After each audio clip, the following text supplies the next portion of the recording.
RSM chemistry class में आप सभी लोगों का स्वागत है। मैंने 1 सितंबर को रसायन विज्ञान से संबंधित 9 पेज का नोट्स भेजा था और ये सभी नोट जो है कक्षा 10 और 9 से संबंधित है।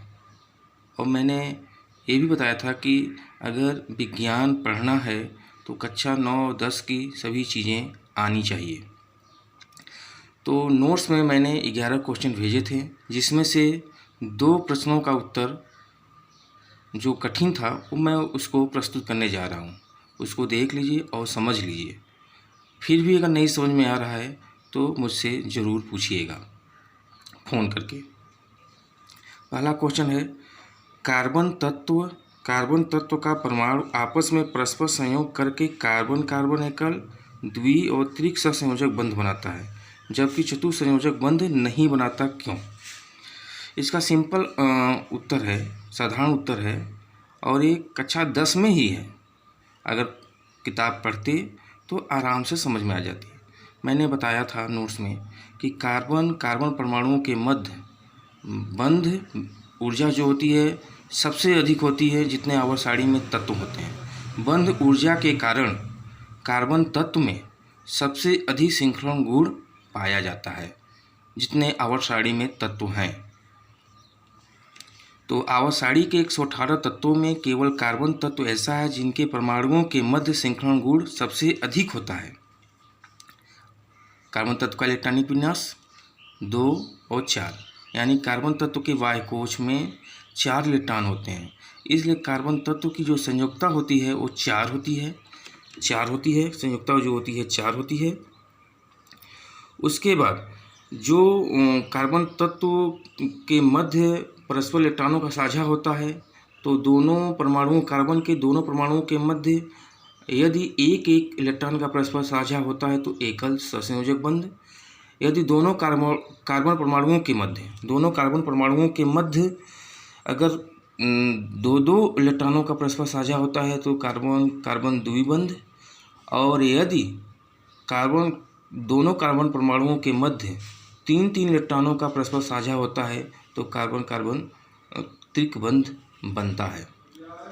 चूँकि कार्बन एकल बंध बनने के बाद कार्बन की जो संयोजकता होती है, जो किनारे होता है वो 3 अपूर्ण होती हैं, जो बीच में होता है वो 2 अपूर्ण होती हैं। इसी प्रकार दोनों तरफ के किनारों की जो संयोजकता होती है वो दोनों 3 अपूर्ण संयोजकताएँ होती हैं, जो मध्य में होती हैं वो 2 अपूर्ण संयोजकताएँ होती हैं।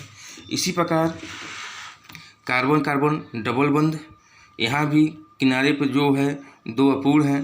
तो इसी प्रकार कार्बन ट्रिपल बंध, तो इनकी जो संयोजकताएँ होती हैं दोनों तरफ की या मध्य की अपूर्ण होती हैं, इसलिए इनमें जो है श्रृंखलन गुण जो है समाप्त नहीं होता और चेन जो है, श्रृंखला जो है आगे बढ़ती रहती है। इसलिए कार्बन एकल बंध, कार्बन डबल बंध और कार्बन ट्रिपल बंध जो है श्रृंखलन गुण रखता है। इसलिए इनमें एकल बंध, द्विबंध और त्रिक बंध पाए जाते हैं। जबकि कार्बन चतुर्बंध इसलिए नहीं बनता, इसलिए नहीं प्राप्त होता क्योंकि कार्बन की जो बाह्य कोश में 4 इलेक्ट्रॉन होते हैं, उनकी संयोजकता जो है अपूर्ण है। अपना अष्टक पूरा करने के लिए दोनों कार्बन परमाणु 4 इलेक्ट्रॉन का साझा करते हैं और साझा करने के बाद अपना अष्टक पूरा कर लेते हैं, अर्थात उनके बाह्य कोश में 8 इलेक्ट्रॉन हो जाते हैं, जिसके कारण इनकी दोनों तरफ की संयोजकताएँ जो होती हैं पूर्ण हो जाती हैं। जब इनकी दोनों तरफ की संयोजकताएँ पूर्ण हो जाती हैं तो इनमें कोई अपूर्ण संयोजकता नहीं होती, इसलिए इनका श्रृंखलन गुण जो है समाप्त हो जाता है।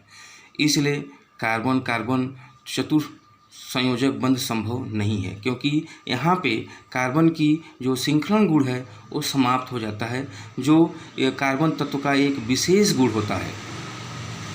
ठीक है, इस तरह से आप लोग इसको देख लीजिएगा और मैं इसका स्क्रीनशॉट नोट्स भी भेज रहा हूँ, इसको समझ लीजिएगा और आप लोगों को अगर नहीं समझ में आता तो पूछ लीजिएगा।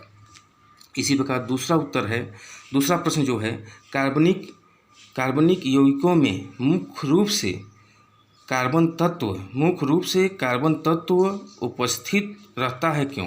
तो इसका सिंपल आंसर है, पी ब्लॉक के जो तत्व हैं, पी ब्लॉक के तत्व जो हैं उनमें से केवल 8 तत्व ऐसे हैं जो कार्बनिक यौगिकों का निर्माण करते हैं, कार्बनिक यौगिकों का निर्माण करते हैं, जिसमें से कार्बन फैमिली में कार्बन आता है, सिलिकॉन आता है, जर्मेनियम आता है।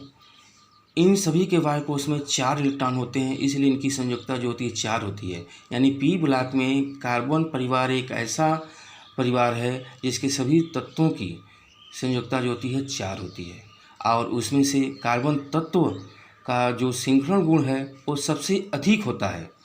इसलिए कार्बनिक यौगिकों में कार्बन की संयोजकता सर्वाधिक और श्रृंखलन गुण सर्वाधिक होने के कारण कार्बनिक यौगिकों का मुख्य तत्व जो है कार्बन होता है।